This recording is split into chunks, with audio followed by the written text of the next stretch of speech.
Hey everyone, how are you guys doing? So guys, CUET PG LLB का official notification आ चुका है। ठीक है, पहले ना इंपॉर्टेंट डेट्स की बात कर रहे थे। ठीक है, तो इंपॉर्टेंट डेट्स में सबसे पहली डेट एप्लीकेशन कब से कब तक फिल कर सकते हो। ठीक है, फॉर्म कब से कब तक भर सकते हो। तो आप भर सकते हो 14 दिसंबर से लेकर 14 जनवरी तक। ठीक है, 14 जनवरी के रात को 12 बजे तक आप फॉर्म फिल कर सकते हो, 11:50 तक। और उसके बाद आप फी पेमेंट कब तक कर सकते हो। फी पेमेंट भी आपको 14 जनवरी 2026 को ही करना है। ठीक है, उससे पहले ही करना है ना। तो फिर लगे हाथ फॉर्म भरते भरते आप फी पेमेंट भी कर सकते हो। उसके बाद करेक्शन विंडो कब ओपन होगी, वो होगी 18 जनवरी को। तो ये बात याद रखना कि हमारे पास 18 जनवरी को करेक्शन विंडो ओपन होगी। ठीक है, जो कि 20 जनवरी तक ओपन रहेगी। तो कोई गलती हो जाए फॉर्म भरने में, पहली बात तो गलती करना मत यार, बहुत दिक्कत होती है बाद में। ठीक है, और अगर कोई गलती हो जाए तो उसको तुम सही कर सकते हो 18 जनवरी से लेकर 20 जनवरी तक। आगे चलते हैं। अब एक बड़ी इंपॉर्टेंट बात है। ठीक है, यहाँ पे मंथ ऑफ एग्जामिनेशन की बात की गई है। ठीक है, और मंथ ऑफ एग्जामिनेशन में लिखा है मार्च 2026। हमें पता है कि हर साल मार्च में ही पेपर होगा, 2024 में भी मार्च में, 2025 में भी मार्च में, तो 2026 में भी मार्च में ही होगा। लेकिन इस बार जो नोटिफिकेशन की डेट है, ठीक है, वो 15 दिन पहले हो चुकी है। तो हम लोग ये एक्सपेक्ट कर सकते हैं कि हो सकता है कि मार्च की शुरुआत में ही पेपर हो जाए। ठीक है, ऐसे तो मार्च 30 दिन का है मान लो। ठीक है, तो 30 दिन में आपके पास बहुत ज्यादा टाइम है ना, पूरा महीना है आपके पास। बट स्टिल हमारे पास ये अनुमान लगाया जा सकता है कि या तो मिड में या तो स्टार्टिंग में हो जाएगा, क्योंकि ऑफ एग्जामिनेशन पिछले से पिछली बार में जब ड्यूरेशन ऑफ एग्जामिनेशन 105 मिनट से घटाकर 90 मिनट किया गया। ठीक है, पहले 105 मिनट हुआ करता था, फिर 90 मिनट हुआ, तो बच्चे बहुत ज्यादा एकदम आश्चर्यचकित हो गए कि क्या हो गया भाई। तो यार चिंता मत करो, इस बार जो ड्यूरेशन ऑफ एग्जामिनेशन है वो भी 90 मिनट का ही पेपर होने वाला है। ठीक है, और इंपॉर्टेंट बात बता देता हूँ फीस के बारे में। ठीक है, कि क्या क्या फीस जो है हमारे पास, फी का सिस्टम क्या है, कितना फीस लगने वाला है। तो देखो बहुत इंपॉर्टेंट बात है कि अगर आप कोई भी जनरल का पेपर दे रहे हो, है ना, जैसे कि जो आप पेपर दे रहे हो सीओक्यूपी 11 का, वो एक जनरल पेपर है। ठीक है, तो आपका जो फीस है, ठीक है, वो है 1400 रुपए।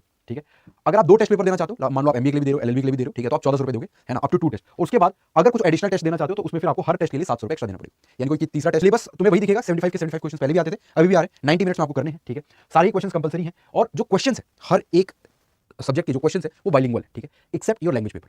आप लैंग्वेज पेपर में एक पेपर सिलेक्ट कर सकते हो, या तो हिंदी या तो इंग्लिश। ठीक है, अगर आपने इंग्लिश सिलेक्ट किया तो आपको इंग्लिश में इंग्लिश लैंग्वेज का एक पेपर देना पड़ेगा। ठीक है, और अगर आपने हिंदी सिलेक्ट किया तो हिंदी लैंग्वेज का पेपर देना पड़ेगा। बाकी जो क्वेश्चन है, जैसे सिलेबस क्या है, सिलेबस देखो, इंग्लिश कॉम्प्रिहेंशन की बात करें तो यहाँ पे इंग्लिश के कुछ ये सिलेबस है हमारे पास, जैसे कि ग्रामर है, यूजेज एरर है, जंबल पैरा सेंटेंसेस है। ठीक है, और sentence correction, sentence improvement, reading comprehension, paragraph और one word substitution, synonyms, antonyms, idioms and phrases. वैसे हिंदी का भी है हमारे पास। ठीक है, व्याकरण, अशुद्ध प्रयोग, उसके बाद वाक्य शुद्धि, वाक्य परीक्षाकार, परिष्कार, ठीक है, पाठ बोधन, ये सारे हमारे हिंदी के बनते हैं। उसके बाद देखो यार जनरल अवेयरनेस, जनरल नॉलेज की बात करो यहाँ पे। ठीक है, तो हमारे पास क्या वैल्यू है यहाँ पे, लिटरेचर है हमारे पास, लिटरेचर पूछा जा सकता है, हिस्ट्री, इंडियन कॉन्स्टिट्यूशन, पर्सनैलिटीज, फिर हमारे पास स्पोर्ट्स आता है, नेशनल एंड इंटरनेशनल इकोनॉमी आता है, फिर इकोनॉमिक्स आता है, science, politics, legal awareness, trade awareness, geography और कल्चर आ जाएगा। ठीक है, कंप्यूटर के भी सब्जेक्ट आते हैं आपके पास, तो कंप्यूटर में बेसिक्स पूछे जाएंगे आपसे। ठीक है, जैसे fundamental of computers, computer applications, computer shortcut keys, Microsoft Windows, Microsoft Office, MS Word, type of computer, storage devices, hardware and software, input and output devices, internet, computer networks, websites, है ना, web browsers, computer viruses, then important computer related terms. और फिर आता है आपके पास GET, है ना, जिसमें partnership, compound interest, ratio and proportion, simple interest, time and work, pipe and cistern, time and distance, stocks and shares, discount, bankers discount, then we have geometry and mensuration, sets and unions, permutation and combinations, mixture and alligations, area, surface area and volume.